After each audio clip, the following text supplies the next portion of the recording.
It's the most riveting profession I think that anyone could do. I can't wait to get to work. I can't wait to start on my new projects.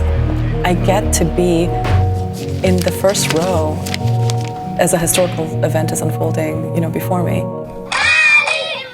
Timbuktu was the big prize. I managed to get to Timbuktu 3 days after the French liberated it. I asked villagers if they would take me to the buildings that had been controlled by the Al-Qaeda group.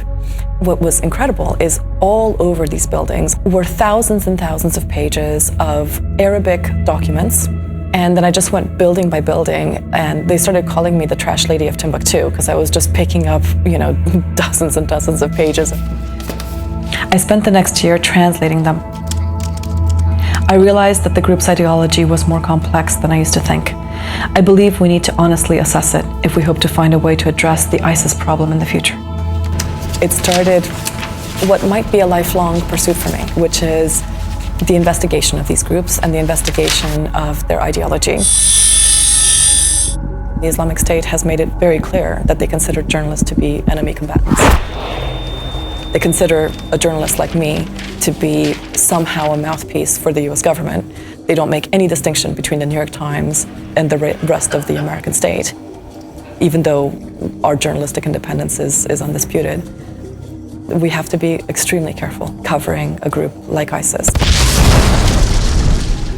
I'm lucky that I was able to find the issue of the Yazidi women, to be able to tell the world about their tremendous suffering. The systematic rape of Yazidi women has become deeply enmeshed in the organization since the group revived slavery as an institution. And the Islamic State's sex trade appears to be based solely on enslaving women from the Yazidi minority. Thousands of women were abused, and hundreds of them have now escaped. I traveled to refugee camps to speak to dozens of them. It gave me an opportunity to properly report their story. My objective is to shine the light of truth on whatever issue it is that I'm covering. It's out of my hands once it's out there. I would surely have liked that my stories on the Yazidi women might have helped bring an end to their suffering, but as a journalist, you're not an activist, right?